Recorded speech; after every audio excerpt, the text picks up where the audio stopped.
petit setup, s'il vous plaît. Ok, je me présente, je suis Grégory Estrade, je suis directeur de développement d'une société qui s'appelle Lyra Network, qui est à la Belge, mais je vais en parler un peu plus tard. Première chose, en fait, je voudrais vous expliquer la raison de mon retard. Ça se voit parce que tu as la même, non? C'est un peu lié à ça. Alors ça, pour vous montrer ce que c'est un constat amiable d'accident automobile. Je suis rentré bien tout droit comme il faut dans une voiture qui était arrêtée pour moi. Bon, on peut se dire, bon, c'est pas de bol. Et en fait, malgré tout, il y a un peu de chance quand même parce que l'assureur de la voiture, et donc la personne, on ne voit pas bien, c'est Monster Worldwide.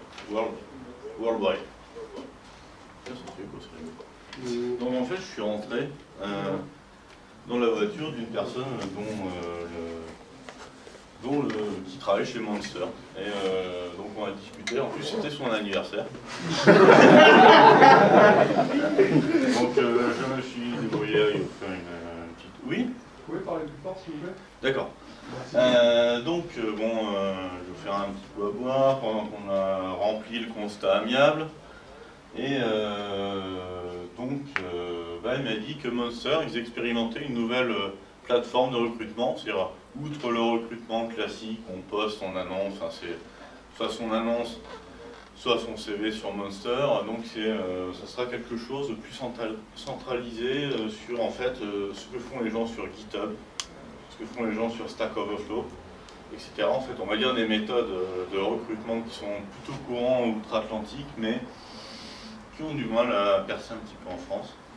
Et donc ça, je trouve ça plutôt bien. Donc je pense qu'on va reprendre contact. Peut-être pour les problématiques d'assurance, mais... Bon. Revenons à nos moutons. Donc la page obligatoire. La page obligatoire sur la société. On ne peut pas y couper. Alors, donc on est une société, une PME comme on dit, hein, on est basé à la Belginopole. On a des filiales dans divers pays, mais la plupart des travaux, on va dire, de développement et d'exploitation sont faits à la Belge. Sur 80 personnes présentes à la Belge, il y a 40 développeurs. C'est quand même une boîte vraiment de développement, et le reste, en fait, c'est une grosse partie d'exploitation. Donc on héberge, en fait, on est sur un mode service, c'est-à-dire on vend des services de monétique, on sécurise et les transactions qui proviennent de terminaux de paiement, on fait de la gestion de parc pour les banques. Voilà, donc c'est on va dire une transaction sur deux par carte bancaire, en proximité notamment, passe par chez nous.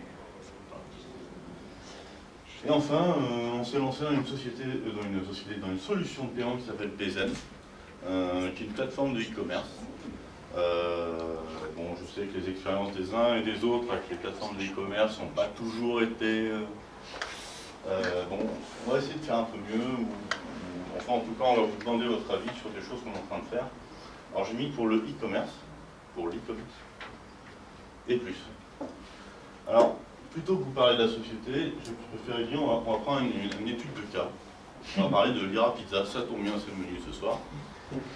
Alors l'activité de Lyra Pizza, c'est la vente de pizza. Bon.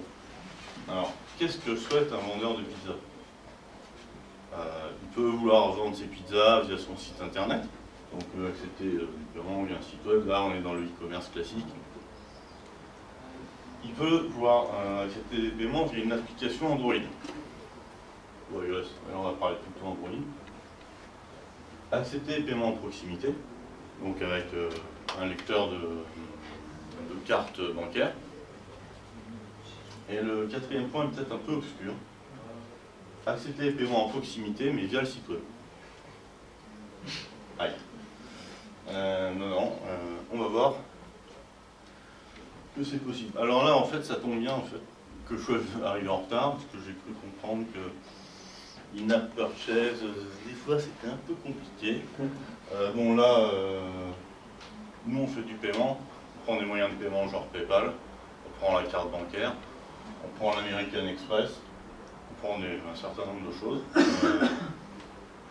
Et c'est vrai que ce qui a été souvent reproché à d'autres systèmes de paiement et à nous, jusqu'à récemment, c'est de dire vous n'écoutez pas les développeurs, vous n'allez pas à leur rencontre, vous voulez pas, vous ne les écoutez pas et vous leur proposez pas ce qu'ils veulent. Alors on a décidé d'essayer de changer ça en disant voilà, si ça c'était tout le code qu'il fallait pour déclencher un paiement et en recevoir le résultat, est-ce que ça serait quelque chose qui vous conviendrait ou pas? C'est plus simple que vous. C'est là où tu... Je fais la démo. D'accord. Je suis à la caméra. Ah. Ouais, je suis à la caméra. Bon, on commence par la démo. On s'applique le code après. Ouais. Alors, ce qu'on voit. Bon, c'est une application de pizza, ce qui est le plus standard. Voilà. Donc je commande ma pizza. Je suis en ligne, hein, donc du coup, je veux faire un paiement en ligne. Je déclenche mon paiement en ligne. Donc la première page est un peu plus longue, sachant que le réseau n'est pas terrible.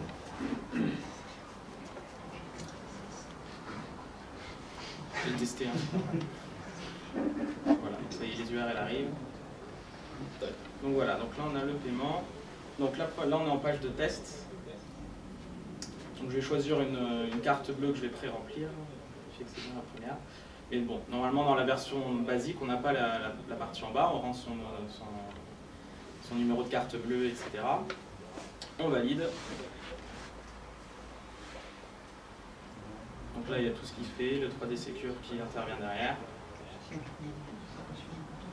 Non, là, il n'y a pas cette pizza pour ce soir. J'ai commandé que la mienne.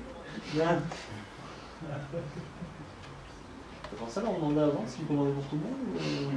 Donc là, on attend que le réseau vienne répondre. La pizza démo. La pizza, c'est arrivé avant, en fait. Et voilà, on revient sur notre application avec bon, l'URL énorme de tous les résultats qu'on peut récupérer, mais avec notre pizza qui a bien été commandée. Donc maintenant, partie code. Donc, pour implémenter ça, j'ai simplement créé une librairie qui encapsule le tout.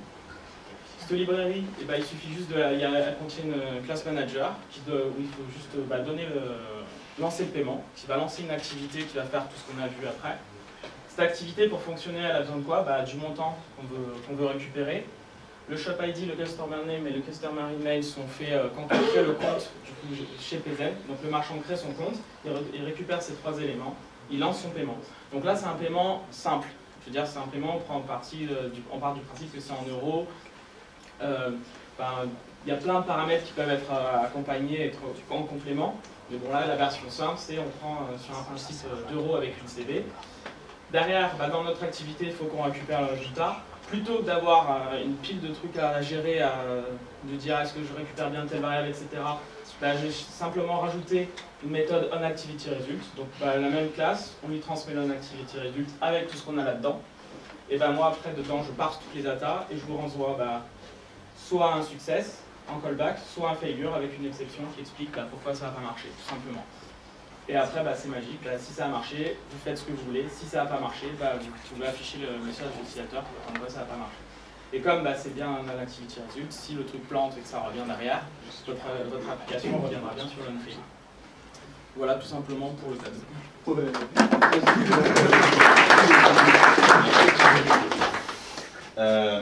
Alors, oui, il est là. D'accord. Donc, supposons maintenant que j'ai fait mon site internet, que je vends une pizza sur internet, je suis content. Mais bon, comme je démarre, j'ai peut-être juste un petit camion à pizza. J'ai pas forcément de contrat d'acceptation de carte bancaire, parce que ceux qui ont fait l'expérience, il y en a parmi vous, ça coûte cher, il faut un compte pro, il faut un SIRET, il faut un certain nombre de choses. Or, je ne vais pas parler du cadre législatif, je vais parler du côté technique qui nous intéresse. Maintenant, en fait, on va voir déferler sur le marché ce genre d'équipement. Donc, à première vue, c'est un simple pinpad, hein. Il y a un lecteur de carte à piste, un lecteur de carte à puce, il y a le clavier. En fait, ça fait un peu plus que ça. Ça permet de faire les fonctionnalités d'un terminal de paiement classique avec son imprimante, avec son domaine sécurisé, son stockage de transactions. Et en fait, l'intégralité du projet, donc MPOS, MPOS c'est pour Mobile Point of Sale. C'est en fait l'intégralité de cette partie-là. Donc là, je ne vais pas détailler l'architecture, parce que bon, ça sera un peu compliqué, mais ceux que ça intéresse pourront éventuellement venir discuter avec nous après. L'idée, c'est qu'en fait, on a une partie de chiffrement et de signature complète jusqu'à un serveur MPOS qui gère, on va dire, qui pilote complètement l'intégralité du dialogue entre le boîtier et un environnement sécurisé, sécurisé dans une norme qui s'appelle PCI DSS, pour Payment Card Industry Data Security Standard. Donc une application intéressante parce que, bon là on ne fera pas la démo parce que il y a des petits problèmes pour exporter le serveur. Mais l'idée c'est qu'en fait, au lieu d'avoir le découplage complet du paiement et de l'application métier, ben, en fait on va les rendre compatibles sans déroger aux problèmes de sécurité. Je m'explique.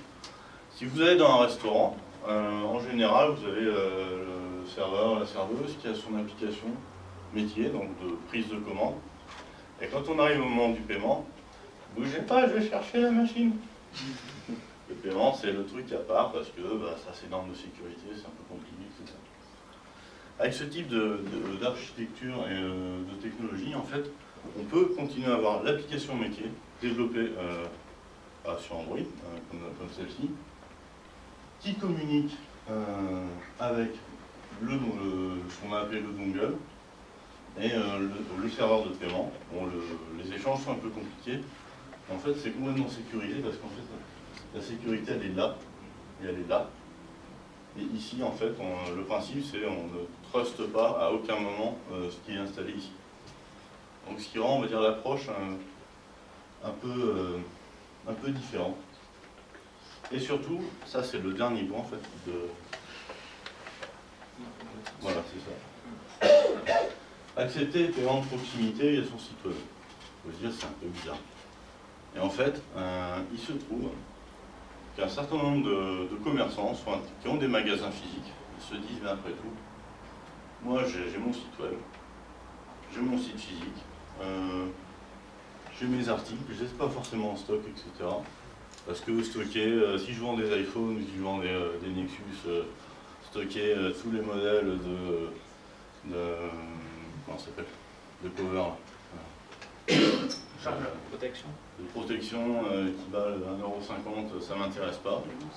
Je vais plutôt faire le focus sur ce qui me rapporte de l'argent, les produits phares, et tout le reste, je pourrais le commander sur des bornes, par exemple, donc sur les bornes qui prendraient la forme de tablette Android, avec un lecteur comme ça, et je ferai ma commande web en magasin. On se dit, mais pourquoi commander sur le web en magasin alors qu'on peut le faire de chez soi? C'est parce qu'en fait en e-commerce on a ce phénomène d'aller-retour, c'est-à-dire que ça prend un état psychologique différent de venir en magasin, de dire je vais acheter là ce truc, je le touche, je le veux là, cet iPhone 6 je le plie, non je ne plie pas. Ah j'ai une blague, vous savez pourquoi l'iPhone se plie? Parce que l'Apple Store. Donc,